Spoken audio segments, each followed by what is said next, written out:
নমস্কাৰ। সকলোকে সাদৰ সম্ভাষণ জনাই মই ৰঞ্জনা পাঠকে আগবঢ়াবলৈ লৈছোঁ চুটি গল্প পাঠৰ আজিৰ অনুষ্ঠানটি।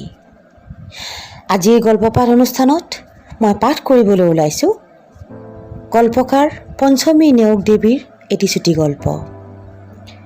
গল্পটিৰ শিৰোনাম ঘড়ী। আহকচোন আমি গল্পটিলৈ আগবাঢ়োঁ।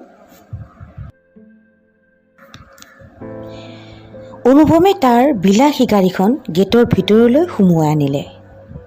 গাৰ্ডজনে গেট বন্ধ কৰি গাড়ীৰ পাছে পাছে দৌৰিলে। গাড়ীৰ পৰা অনুপমে নামি গাৰ্ডজনক ক'লে, গাড়ীত বস্তু আছে, নোমোৱাৰ ব্যৱস্থা কৰা। ছাৰ, যোগেন গাঁৱলৈ গ'ল নেকি? ৰাতিপুৱা তাৰ মাকৰ গা বেয়া বুলি খবৰ পাইছিল। সি গ'ল। সি নাথাকিলে মোৰ বৰ অসুবিধা হয়। অৱশ্যে বেলেগ এজন ড্ৰাইভাৰৰ কথা কৈ গৈছে, কাইলৈ আহিব, চাওঁচোন কি হয়। ঘৰৰ ভিতৰলৈ সোমাই কাকো দেখা নাপাই অনুপমে মালতীক মাত লগালে। ছাৰ, মোক মাতিছিলে। বাইদেউ আৰু পাহিক দেখা নাই যে, কোনফালে গ'ল জানা নেকি? জানো। বাইদেউ গৈছে মিটিঙলৈ আৰু ভনী জিঅ' অফিচলৈ। জিঅ' অফিচত? তাইৰ কি কাম ওলাল? মোক কোৱা হ'লেই হয়। আপোনাৰ শান্তিৰে বহি নিজেই খাবলৈ সময় নাই, আকৌ কুকুৰক খুৱাবলৈ ক'ত সময় হ'ব? অনুপমে মালতীয়ে কি ক'লে বুজি নাপাই অলপ আচৰিত হ'ল যদিও একো নকৈ নিজৰ কোঠালৈ গুচি গ'ল। প্ৰায় আধা ঘণ্টাৰ পিছত এযোৰ নতুন সাজ পিন্ধি মোবাইলত কথা পাতি পাতি গাড়ীত বহিল অনুপম। গাৰ্ডজনে লোহাৰ বিৰাট আকৃতিৰ গেটখন শৰীৰৰ বল প্ৰয়োগেৰে ঠেলি ইমূৰৰ পৰা সিমূৰ পোৱালেগৈ। অনুপম চহৰখনৰ এজন নামী ব্যৱসায়ী। উচ্চ শিক্ষা অৰ্জন কৰি চাকৰি কৰিবলৈ মন নেমেলি ব্যৱসায়ত ধৰিছিল। দেউতাক আছিল ভাৰতীয় ডাক বিভাগৰ কৰ্মচাৰী। ব্যৱসায়ত পূৰ্বপুৰুষৰ কাৰো অভিজ্ঞতা নাথাকিলেও অনুপমে নিজৰ পৰিশ্ৰম, তীক্ষ্ণতা আৰু প্ৰখৰ বুদ্ধিৰে ব্যৱসায় জগতত নিজৰ খোপনি পুতিবলৈ সক্ষম হৈছে। এক ব্যস্ততাৰ ভৰা জীৱন অনুপমৰ। ৰাতিপুৱাৰ পৰা নিশালৈ কেৱল কাম লৈ ব্যস্ত। হয়তো এনে পৰিশ্ৰমৰেই ফল যে আজি অনুপমৰ নাম নজনা কোনো নাই। পত্নী মাধুৰিমা আছিল এসময়ৰ বিশ্ববিদ্যালয়ৰ সহপাঠী। কিন্তু উচ্চ শিক্ষাৰ বাবে বিদেশলৈ উৰা মৰাত তেওঁলোকৰ সম্বন্ধ বিশেষ গাৰ লৈ উঠিবলৈ নাপাইছিল। কিন্তু বিবাহ স্বৰ্গীয়। অনুপম বিদেশৰ পৰা সুদীৰ্ঘ 5 বছৰৰ পিছত চিৰদিনৰ বাবে উভতি আহিছিল নিজৰ মাতৃভূমিৰ কাৰণে কিবা এটা কৰাৰ মনোভাৱ লৈ। আৰু মাধুৰিমা ৰৈ আছিল অনুপমৰ অপেক্ষাত। ভৌগোলিক দূৰত্বই বুজাই দিছিল দুয়োৰে মনৰ কিমান কাষত। এক নতুন যাত্ৰা আৰম্ভ কৰিছিল দুয়ো একেলগে। নতুন সম্বন্ধ, নতুন ব্যৱসায়, মাধুৰিমাৰ নতুন মহাবিদ্যালয়ত প্ৰবক্তাৰ চাকৰি। 2 বছৰৰ পিছত তেওঁলোকৰ মাজলৈ আহিছিল পাহি আৰু সকলো সলনি হৈ পৰিছিল। অনুপমে ব্যৱসায়ত দুপদূপে উন্নতি কৰিছিল। পাহিয়ে যেন আনিছিল আনন্দৰ এটি জোৱাৰ। তেতিয়া সন্ধিয়া ভাগি ধৰালৈ লাহে লাহে আন্ধাৰ নামি আহিছিল। মাধুৰিমাই গেটৰ সন্মুখত হৰ্ণ বজাই আছে। গাৰ্ডজন দৌৰি আহি গেট খুলি দিলে। গাড়ীখন অলপ সুমুৱাই খিৰিকীৰ গ্লাছ নমাই মাধুৰিমাই কিবা এটা কোৱাৰ আগতেই গাৰ্ডজনে কৈ উঠিল, বাইদেউ, মালতীয়ে চাহ খাব দিছিল, তাকে খাই আছিলোঁ। মাধুৰিমাই একো নকৈ গাড়ী সুমুৱাই আনিলে। মালতী, পাহি আহি পোৱা নাই নেকি? নাই বাইদেউ, দাদাই বজাৰ কৰি দি থৈ গ'ল, মই ঠিক কৰি পেলাইছোঁ সকলো। হয় নেকি? বাইদেউ, যোগেন ঘৰলৈ গ'ল, মাকৰ গা বেয়া বুলি কৈছে। তাৰো খবৰ এটা ল'ব লাগিব। প্ৰথমে পাহিক ফোন এটা কৰি লওঁ। মোৰ কাৰণে একাপ চাহ বনাবা, ফ্ৰেছ হৈ আহি খাম। হেল্ল' পাহি, ক'ত আছা তুমি? দেৰি হৈছে যে। মা, মই অলপ পিছতে গৈ আছোঁ, বেছি কাম নাই আৰু। মাধুৰিমাৰ ফোনৰ ভাহি আহিল পাহিৰ মাত। প্ৰায় 8 মান বজাত ঘৰত উপস্থিত হয় পাহি। মাধুৰীমাৰ মহাবিদ্যালয়ৰ অৰ্থনীতিৰ ছাত্ৰী পাহি আৰু জড়িত হৈ আছে NGO এটাৰ লগত, যিটো মালতীয়ে জিঅ' অফিচ বুলি ভাবে। সেই সময়ত মাধুৰীমাই কিতাপৰ পৰা জ্ঞান বুটলাত মগ্ন। মা, পাহিৰ মাতত মূৰ তুলি এটা হাঁহিৰে সুধিলে, অ' পালাহি তুমি, কেনেকুৱা হ'ল তোমাৰ কাম? মনটো ভাল যেনে লাগিছে কিন্তু দেখাত।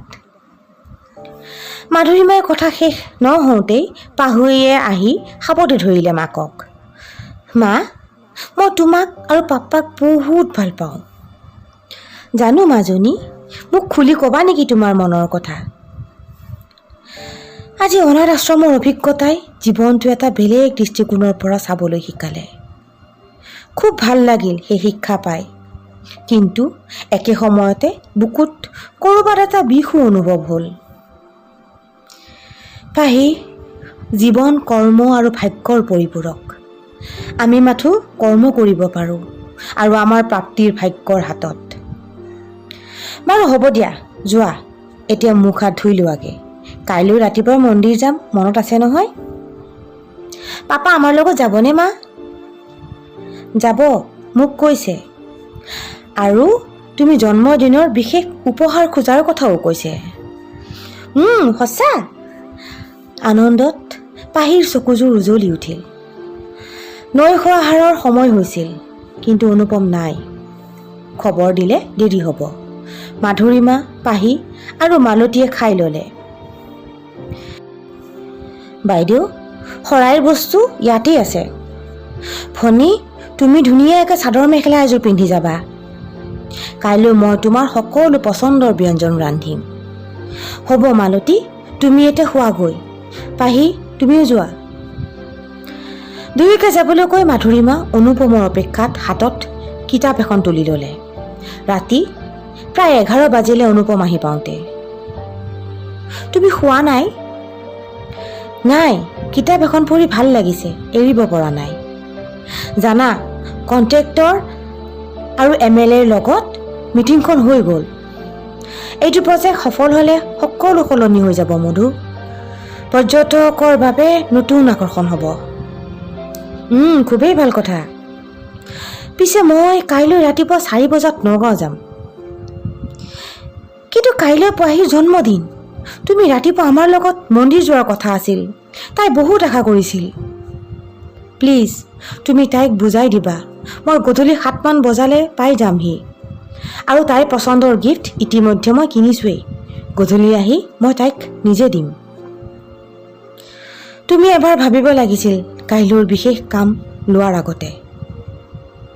তুমিতো তেনেকৈ নক'বা। মাধুৰীমাই কিতাপখন ৰাখি গাৰুত মূৰটো থৈ দিলে। পিছদিনা পুৱা অনুপম নগাঁৱলৈ গ'ল। পাহিৰ জন্মদিনৰ বাবে মাধুৰীমা মন্দিৰলৈ যাবলৈ সাজু হ'ল। মা, পাপা ক'ত? পাপা বিশেষ কামত নগাঁও যাব লগা হ'ল, সোনকালে আহিব। মানে মই খোজা উপহাৰ পাপাই দিব নোৱাৰিলে। নাই নাই, পাপাই তোমাৰ কাৰণে গিফ্ট কিনি থৈছে, আহি তোমাক নিজে দিব। তুমি জানো জানা মই কি বিচাৰিছিলোঁ পাপাক?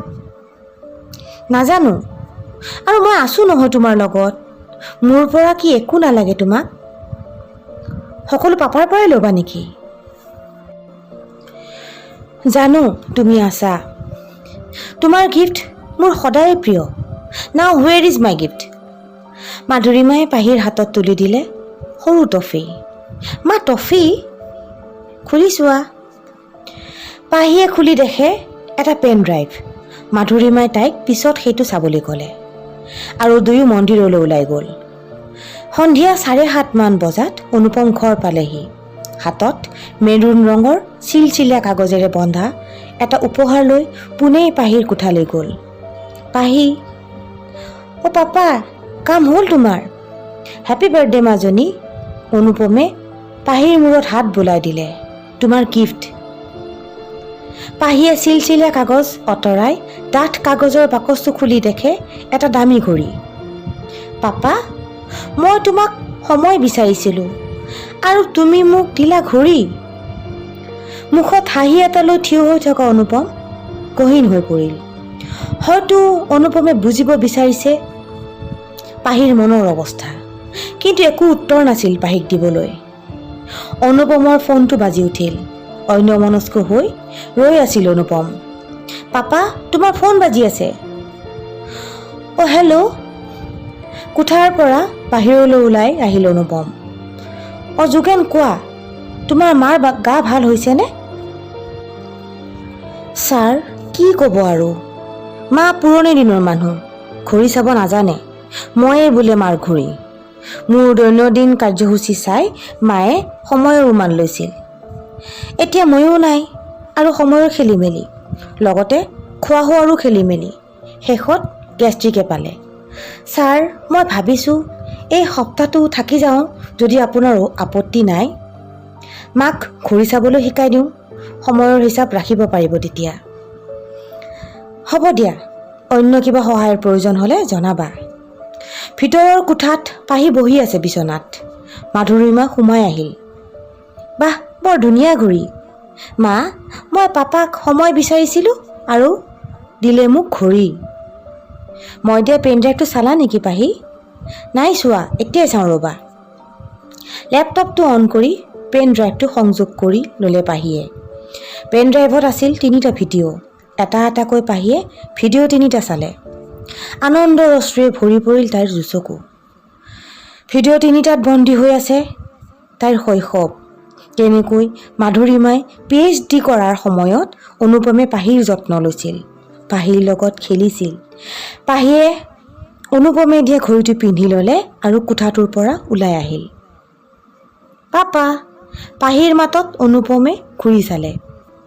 পাপা, মোৰ হাতত ঘড়ীটো কেনেকুৱা লাগিছে? নিজৰ হাতখন দেখুৱাই পাহিয়ে সুধিলে। ধুনীয়া লাগিছে পাহি, আহা মোৰ ওচৰত বহাহি। অনুপমে পাহিক ওচৰত বহুৱাই ক'লে, মাজনী, মই জানো তোমাক মই সময় দিব পৰা নাই। মোৰ চিন্তাধাৰা এনে হৈ গৈছে যে তুমি মোক সময় বুলি কোৱাত মই ঘড়ীহে বুজিলোঁ। তুমি মোক বেয়া নাপাবা। হ'ব দিয়া পাপা, তুমিতো মোৰ কাৰণে নগাঁৱৰ পৰা আজিয়ে গুচি আহিছা। আপোনজনৰ লগত কটোৱা মুহূৰ্তত থাকে জীৱনৰ উদ্দেশ্যৰ উৎস। ব্যস্ততাৰ জীৱনত হেৰাই যোৱা এই মুহূৰ্তবোৰ পুনৰ পাব নোৱাৰি, কিন্তু নতুন প্ৰাণ দিবলৈ এটা ঘড়ীৰ প্ৰয়োজন হয়, য'ত থাকিব অকণমান সময়, কিছু বিশেষ মুহূৰ্তৰ ভঁৰাল সাজিবলৈ।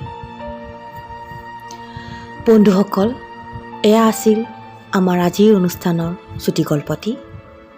গল্পটি শুনি আপোনালোকে কেনে পালে আমাক কমেণ্ট বক্সত জনাবলৈ নাপাহৰিব। আপোনালোকৰ কমেণ্টে আমাক সদায় উৎসাহ যোগাই আহিছে। অহাবাৰ পুনৰ এটি নতুন গল্প আপোনালোকৰ ওচৰলৈ লৈ অহাৰ প্ৰতিশ্ৰুতিৰে মই ৰঞ্জনা পাঠকে আপোনালোকৰ পৰা আজিলৈ বিদায় মাগিছোঁ। ধন্যবাদ।